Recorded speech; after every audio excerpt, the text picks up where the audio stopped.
fella eso eni ebusia me obi bia akwaba e de baso attention TV onim say the fella na ebe sommo abrantie bi de nsemi abeto abonten say Nigeria for de akoye say e kan na ye kan machi no enkosi hwe free say Nigeria for de ye ba no nwum to ma they are far ahead of us unless we beat them or we join them. And some bebre ka we hu abrantie yi e de abeto dwabra oni okopie mu e wo asase radio ebusia medi ene akosia sparkles opemu nchire ma medi mu nchire mu e be bro ma mentwa me ho emfa embra sisia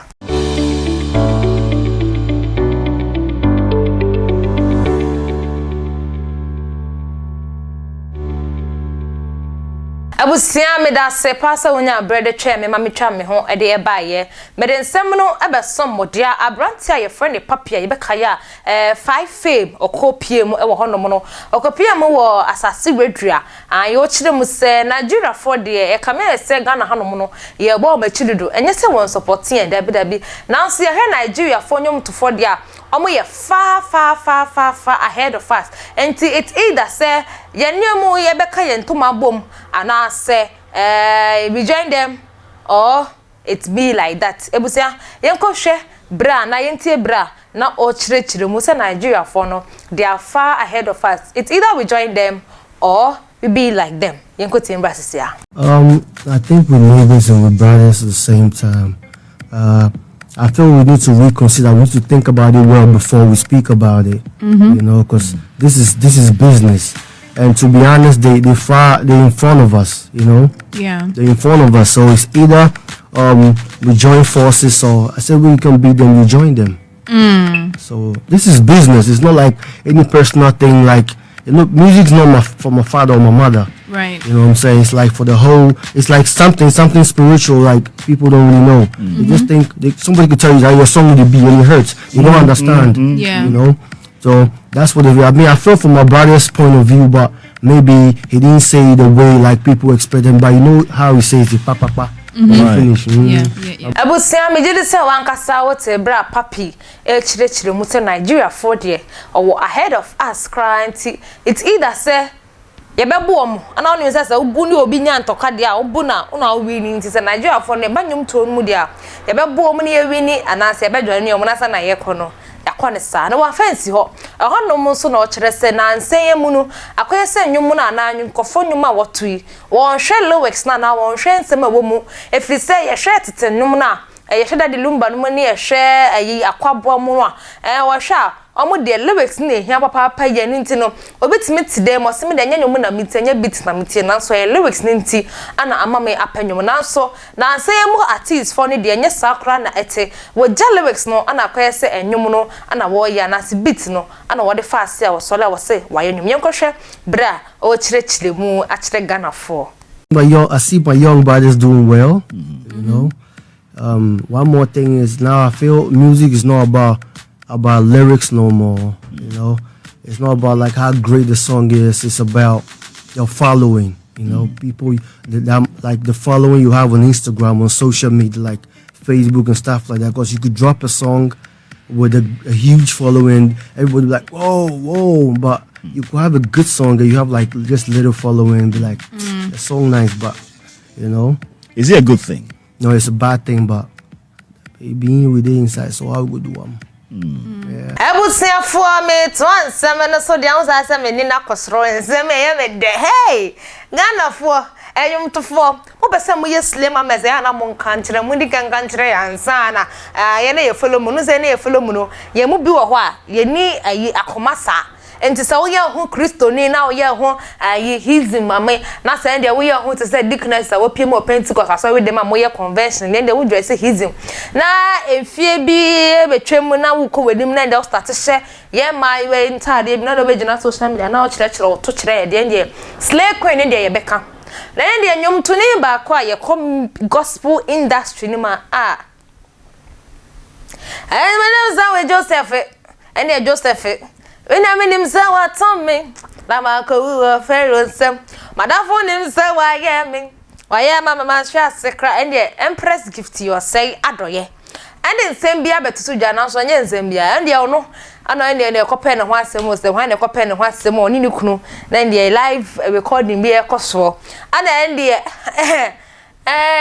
association of commentators e ma beka ho na ande oba yi ko bie na no ande wa bie na no o se ne nsa ho ne ha no type na ba ne nsa na ma ne type ande o type o sorry ande o degu ma na akoye slay queen o se kire se ye empress gift adoye slay queen na ho na gift adoye so fan easy also wanya go and look for the meaning of slay was ya ona me kasa che anya de yenkohwe bra empress gift ya adoye ankasankasa chire slay queen mu de achile ne fan ya o ka say empress slay na so passem say empress yes that is na so follow no go follow dana samoa ya na dana samoa ko say ba be slay mama wa sha wa say peja na kakra ono ana beti ono so onye slay mama ebuza engohwe bra empress gift adoye chire slay mo de achire commentator ya obe chire say empress slay mama yenkohwe mbra sisia won't define slay queen mama why because me say oh and Doris say bisane Doris say really and you are following her me person me bisa wona nyame nim o Mrs Righteous Amadina wona nyame nim o south page ne so hwe wona nyame no kasabafo gebe ne bofo Mike o mo no ye adwuma enye problem why are you here what's her ye den enkofo ye righteous no nko mu page me na me ye unrighteous na ultimate na yesu kra wa mba ma righteous people me say no oba ma me mundi find the word slay queen do you know what is slay me ni maji ma bon reading kra mu nim kodi kono na ebusia eya na Ghana for ye pen ho asen papa slay mama yi ansi ho aha no mo so ana obi se koka se na say empress we dey Ghana sika na we dey say ye hwa wukunu no ye politician na ebusa for a politician for ye kaso mu na ne di aban sika na na ye mpesa say hopes na do ye member of parliament is not say ye empress do die o si da na mo so am then no I am dem mpesa me cause ye ka gospel artist ye wo Ghana hanum say me empress gift you say ye ka say hard working once na match hard work say o ye adwuma ye ka say hard working artist of gospel mo na ye me now that be o me bisa question bi na wo ka say media aban sika no aban ne say ye Ghana de and I hear me free Ivory Coast and I'm free Togo and I person committee Ghana hanum me di Togo sika na me di pounds me di dollars na wan ka so asan fecha be ka kire me say me kire me ho Ghana sika na na ye bedie and the citizen am di na so mane to wadwum say me a gospel musician bia me jire and am premium mojem and me di pesika na me di enti and me shantare a ye fe na me shantare a says ye adoye ni moves back when na wadane ne ho na de ne sisi ya na ne to yenze to de bia bam na no ye ne say ya na de brim ye no sisi na ntale no so yes shine eya na ompe nude ones o pe shine na wo hwesa na o was so na de o ye obakra na okra wani ebru oni ebru na kwa say wo ye bema na so over the dead body ebusia enti empress adoye ka kire ye say onu de oye adwuma papa ye na beka ya nyanse wa release nyum eyewa aha